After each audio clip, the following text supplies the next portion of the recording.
Hey, magandang gabi mga kapatid. Muling nagpabalik. Misteryoso ang taong misteryoso na chismoso. Ayan.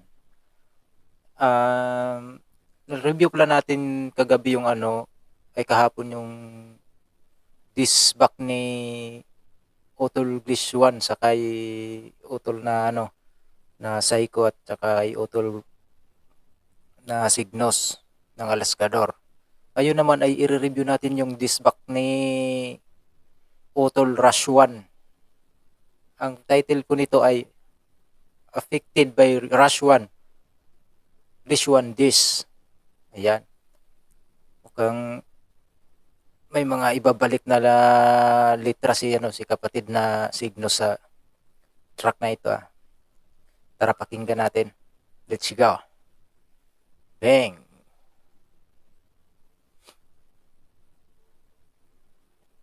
Huli natin Ito may lyric video ba? Wala. Ay wala. Sige, pagpatuloy na natin.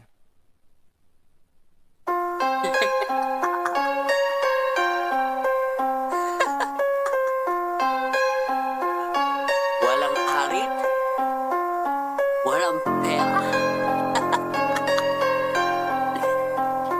at tatangan nyo. Galing sa Planet of the Apes.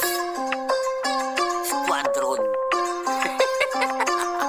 Binanggit ni Utol Rashwan yung grupo na yun ni Utol Russell Squadron.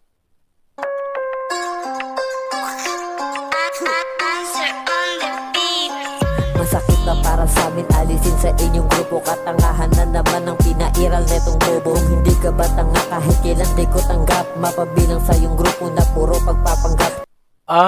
Yung pala, yung nabanggit ni Utol Glishwan sa diss niya na inalis daw sa grupo. Si Utol Signos pala, ay si Utol Naraswan pala, yun ang tinutukoy ni Utol na Glishwan.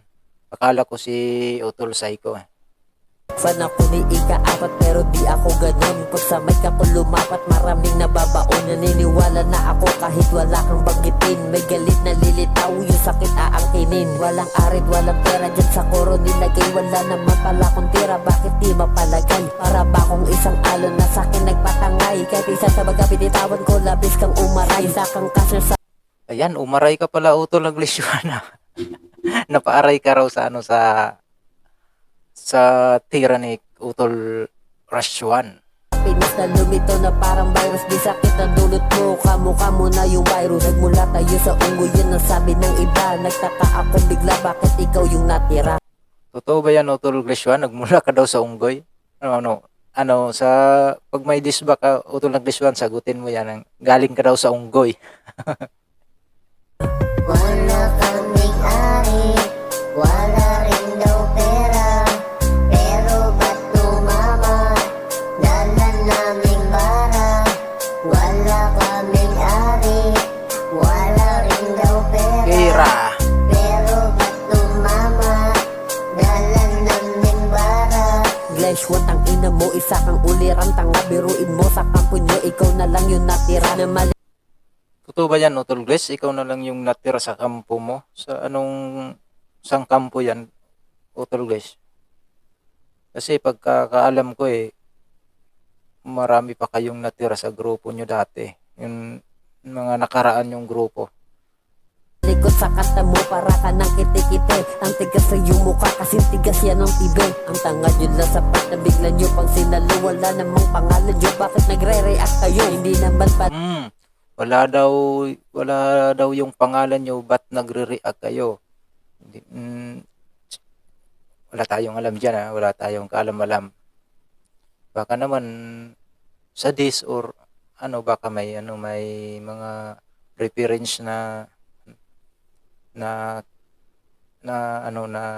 nasilip si Utol Glish, kaya ganun nag-diss rin siya, gumawa siya ng distract. Pero ewan ko, bahala kayo, away nyo yan Wala sa crowd, wala naman kaming pake. At hindi rin daw sa views, dapat yung isang tabi. Hinasa na panahon nung ikinaging tanga. Sagad iyong pagkainutil at iyong pagkaiba. Ingot ka nung isinila ka ng iyong ina. Labis ka niya pagsisisi nung ikay binuhay pa. Ginahasan ng unggol sa kagupatan pa ng 8. Nung ikaw ay masilayan, gusto kang takpan ng tape. Ilagay ka sa kahon, sabay itapon ka sa river. Di ka naman naging sikat, so paano ka nagka-hater? Di ka raw sikat, Utol Glish, paano ka nagka-haters? Ewan ko, bahala kayo dyan. kaming ari, wala rin daw pera. Pero ba't tumama?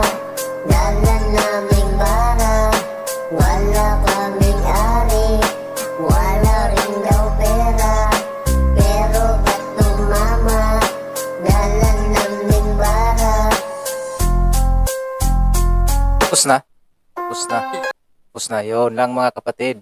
Yan ang affected by Rush 1. English 1 this. Ayan. So nga pala mga kapatid, sana huwag na lumaki ang gulo nyo eh. Kasi wala.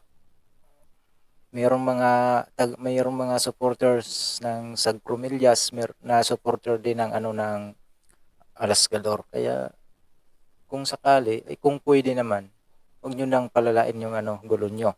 Diba? Mas mainam na huwag na kayo magpahabaan pa ng ihi. Ganun lang. Yun lang po mga kapatid. Misteryoso nga pala ng Balita Underground Production Northern Summer Chapter Muntinlupa Style. Ayan.